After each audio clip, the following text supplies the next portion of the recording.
Première chose, c'est de lire son environnement et de sentir quel est le problème que l'on veut résoudre.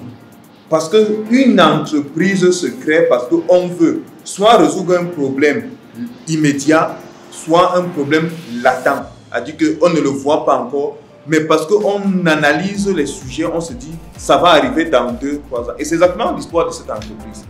Il faut du courage.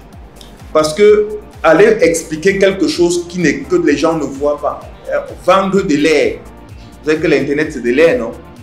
Aller vendre de l'air à quelqu'un, il faut être convaincu de ce que tu veux et être capable d'intéresser ton potentiel marché, donc tes clients, à cela.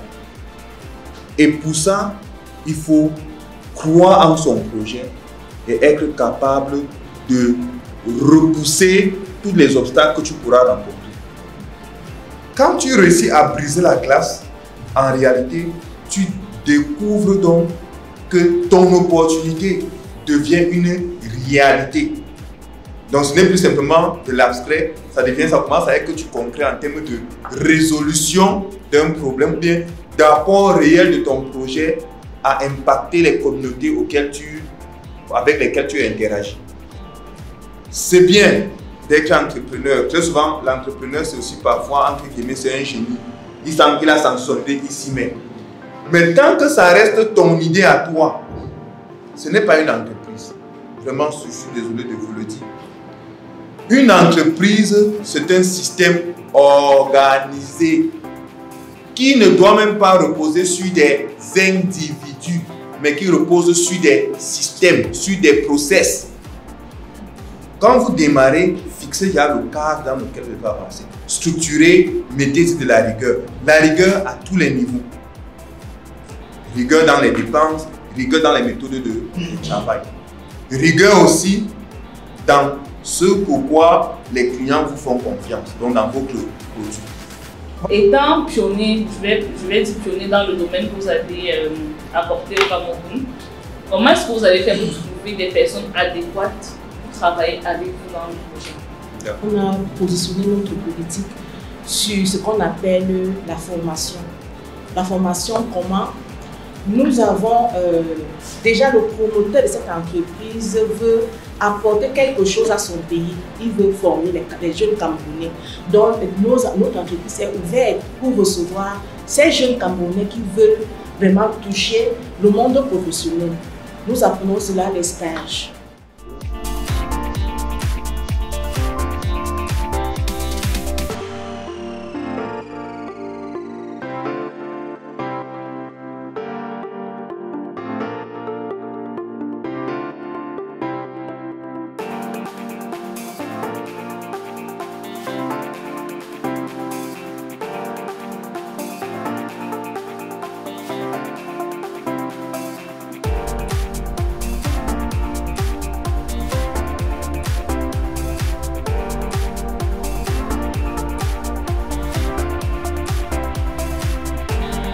Aujourd'hui, on a fait une visite d'entreprise et gracieusement, on est tombé sur une entreprise qui est bien structurée et bien organisée. Donc, j'ai beaucoup appris de cette visite parce que je fais dans les technologies, principalement de la géolocalisation. Et la géolocalisation va avec télécommunication. Donc, je trouve que cette visite a été pertinente pour moi. Je suis Patrick Jimin, promoteur de la compagnie Le Bled, qui est une start-up œuvrant dans la technologie blockchain sur le Cameroun et sur le continent. À travers cette visite faite chez vous, Matrice, aujourd'hui, nous l'avons beaucoup apprécié. Pourquoi? Parce que ça nous a mis en contexte, c'est-à-dire mise en contexte réel qui se lie, n'est-ce pas, à la formation de mise à niveau ou à l'atelier de mise à niveau organisé par le ministère des PME depuis lundi, ce qui est une très bonne chose pour les entreprises du numérique et de la technologie sur le Cameroun. Et Matrice étant un produit vraiment pur du Cameroun, du terroir, œuvrant dans les nouvelles technologies, ça nous a vraiment permis de mettre en contexte ce qui nous attend, n'est-ce pas, demain et après-demain. Question de mettre sur place des entreprises aussi sérieuses et surtout pérennes, hein, en termes de création d'emplois pour notre économie.